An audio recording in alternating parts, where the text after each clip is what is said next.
کچھ دکھ ایسے ہوتے ہیں جو پکشیوں کو اندر سے کھوکھلا کر دیتے ہیں۔ کومل چڑیا کا پتی بنٹی 2 سال پہلے ودیش کے جنگل گیا تھا تاکہ وہ اپنے پریوار کے لیے خوشیاں خرید سکے، لیکن اسے کیا معلوم تھا کہ پیچھے اس کی ماں ساوتری کومل کی زندگی کو نرک بنا دے گی۔ اے ہواؤ، کیا میرا کوئی سندیش میرے پتی تک پہنچا سکتی ہو؟ اسے کہنا کہ اس کی کومل اب ٹوٹ رہی ہے، اس کی ماں کا ظلم اب مجھ سے برداشت نہیں ہو رہا۔ ایسا کہتے ہوئے چڑیا رونے لگتی ہے۔ اگلی صبح سورج نکلتے ہی ساوتری ساس کا شور پورے جنگل میں گونجنے لگتا ہے۔ وہ ایک نرم گھونسلے میں بیٹھی تھی اور اس کے سامنے ڈھیر سارے میٹھے پھل تھے۔ ارے کومل، کہاں مر گئی؟ سورج سر پر آ گیا ہے اور ابھی تک تو نے ندی سے تازہ پانی نہیں لایا، اور میرے پاؤں میں بہت درد ہو رہا ہے، آ کر ذرا مالش کر دے۔ کومل چڑیا اپنے بیٹے ببلو کے پاس بیٹھی ہوئی تھی۔ اسے بہت تیز بخار تھا۔ وہ اپنی ساس کے پاس جاتی ہے۔ ماں جی، ببلو کو بہت تیز بخار ہے، میں اسے ایسے چھوڑ کر ندی پر نہیں جا سکتی۔ اگر تھوڑا سا دانا ہے تو میرے بیٹے کے لیے دے دیں، کل سے اس نے کچھ نہیں کھایا۔ اچھا، تیرے لاڈلے کو بخار ہے تو میں کیا کروں؟ یہ دانے اور میٹھے پھل میرے بھتیجے بادل اور اس کی پتنی بجلی کے لیے رکھے ہیں۔ آج وہ مجھ سے ملنے آ رہے ہیں، تو ماں بیٹے جیسے منحوسوں کے لیے میرے گھر میں کچھ بھی نہیں ہے۔ جا، ابھی جا کر پانی لے کر آ، ورنہ گھر سے نکال دوں گی۔ کومل چڑیا چپ چاپ روتی ہوئی وہاں سے مٹکا لے کر چلی جاتی ہے۔ ندی پر بیٹھی چڑیا رو رہی تھی، تبھی کبوتر اور طوطا وہاں آتے ہیں۔ کیا ہوا چڑیا بہن، تم ایسے کیوں رو رہی ہو؟ کیا بتاؤ طوطے بھیا، میرے بیٹے ببلو کو بہت تیز بخار ہے، اس نے کل سے کچھ بھی نہیں کھایا۔ چپ کر جائیے چڑیا بہن، مجھے پتا ہے تمہاری ساس بہت ظالم ہے، اس نے تمہیں کچھ نہیں دیا ہوگا۔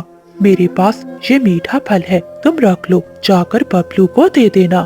کبوتر بھیا، آپ کا بہت بہت دھنیہ واد، آپ دونوں کی وجہ سے ہی تو میں آج زندہ ہوں، ورنہ بھوک کے کارن تو میں اور میرا بیٹا کب کا مر جاتے۔ پھر کومل چڑیا پانی اور میٹھا پھل لے کر وہاں سے چلی جاتی ہے۔ وہ چپکے سے اپنے بیٹے کو وہ میٹھا پھل کھلاتی ہے۔ یہ لو میرے ببلو، جب تمہارے بابا آئیں گے تو تمہارے لیے ڈھیر سارے میٹھے پھل لائیں گے۔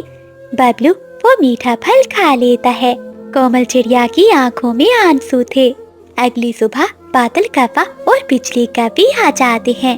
چڑیا کی ساس انہیں دیکھ کر بہت خوش ہوتی ہے۔ وہ انہیں طرح طرح کے میٹھے پھل کھلاتی ہے۔ بادل اور بجلی صرف ساوتری کے پیار کے نہیں بلکہ اس کی جائیداد اور ان پیسوں کے بھوکے تھے جو بنٹی چیڑا ودیش کے جنگل سے بھیجتا تھا۔ خالہ جان، آپ بہت بھولی ہیں۔ یہ کومل روزانہ طوطے اور کبوتر سے ملتی ہے اور آپ کی خوب شکایتیں کرتی ہے۔ یہ تو چاہتی ہے کہ بنٹی واپس آ جائے اور پھر یہ دونوں مل کر آپ کو اس گھر سے باہر نکال دیں۔ ہاں خالہ، یہ چڑیا بہت منحوس ہے، جب تک یہاں ہے آپ کی صحت کبھی ٹھیک نہیں ہوگی۔ میں تو کہتا ہوں اسے کہیں ایسی جگہ پر بھیج دے جہاں سے یہ کبھی لوٹ کر نہ آئے۔ لیکن بادل بیٹا، میں کہاں بھیجوں اس منحوس کو؟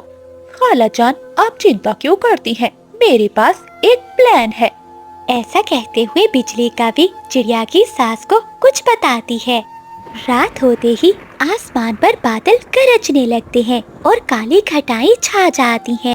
دیکھتے ہی دیکھتے جنگل میں بہت تیز بارش شروع ہو جاتی ہے۔ چڑیا کی ساس اپنی بہو کو پاس بلاتی ہے۔ بادل اور بجلی بھی پیچھے بیٹھے مسکرا رہے تھے۔ دیکھ کومل، اگر تو چاہتی ہے کہ تیرے بچے کو کھانا اور دوا دوں تو تجھے ابھی ندی کے اس پار کالے غار میں جانا ہوگا۔ وہاں ایک نیلا موتی ہے جو میری بیماری کا علاج ہے۔